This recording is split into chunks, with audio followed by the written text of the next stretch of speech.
Hello అండి, ఈరోజు వీడియోలో క్యారమెల్ ఫుడ్డీ కేక్ ఎలా చేయాలో ఈ వీడియోలో చూసేద్దాం. ఈ కేక్ అయితే నాకైతే పర్ఫెక్ట్గా వచ్చింది, చాలా టేస్టీగా కూడా ఉంది. వీడియోలో చూస్తున్నారు కదండి ఎంత ఫ్లఫీగా వచ్చిందో. ఇప్పుడు మనమైతే ప్రాసెస్లోకి వెళ్ళిపోదాం. ముందుగా అయితే వీటి కోసం నేను బిస్కెట్స్ అనేది యూజ్ చేస్తున్నాను, మ్యారీగోల్డ్ బిస్కెట్స్. ఒక చిన్న ప్యాకెట్ మ్యారీగోల్డ్ బిస్కెట్ ప్యాకెట్ తీసుకున్నాను. అలాగే ఈ బిస్కెట్స్ మిక్సీ జార్లో వేసేసాను. కొద్దిగా మిల్క్, షుగరు, ఒక ఎగ్ అనేది యూజ్ చేశాను. వీటిని బాగా మిక్సీ పట్టుకోవాలి. మిక్సీ పట్టుకున్నాక చూడండి ఇలా వచ్చింది. తర్వాత మనము క్యారమెల్ అనేది రెడీ చేసుకోవాలి. కొద్దిగా షుగర్ అనేది ఒక ప్యాన్లో హీట్ చేశాను. ఇలా కొద్దిగా వాటర్ అనేది యాడ్ చేశాక ఒకసారి బాగా మిక్స్ చేసుకోవాలి. ఇలా కలుపుతూ ఉండాలి.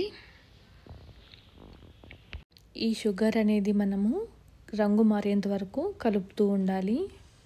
స్టవ్ ఫ్లేమ్ అనేది మీడియంలో పెట్టుకోవాలి. హై ఫ్లేమ్ పెట్టుకుంటే మాడిపోతుంది, అలాగే చేదు అనేది వస్తుంది.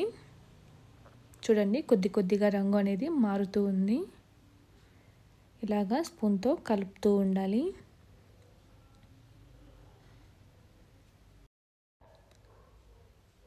ఇలా కలుపుతూ ఉండగానే కలర్ చూడండి కొద్ది కొద్దిగా చేంజ్ అవుతూ ఉంది. ఇలాగా మిక్స్ చేస్తూ ఉండాలి.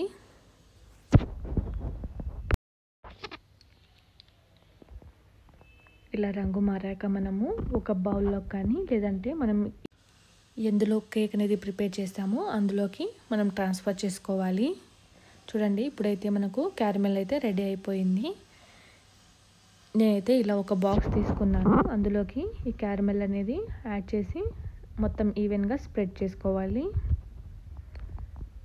ఇప్పుడు దీన్ని పక్కన పెట్టేసుకుందాం.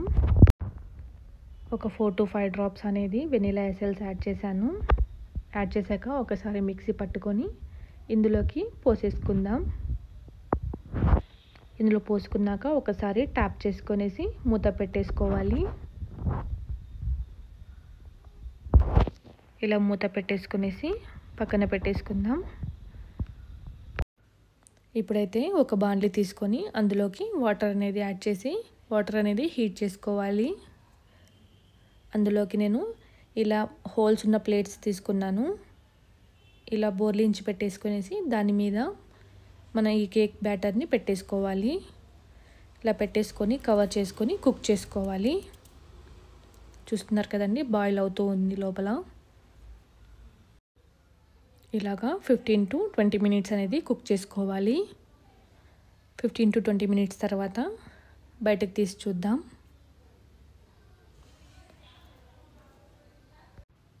ఇప్పుడైతే దీన్ని చూద్దాం ఓపెన్ చేసి. చూడండి కేక్ అయితే రెడీ అయిపోయింది. చుట్టూకి మనము ఇలాగా అంచులు మొత్తాన చాక్తో ఇలా కట్ చేసుకునేసి ఒక ప్లేట్లో బోర్లించేసుకున్నాను. ఇలా ఒక 2-3 సార్లు ట్యాప్ చేసేసి తీసేద్దాం.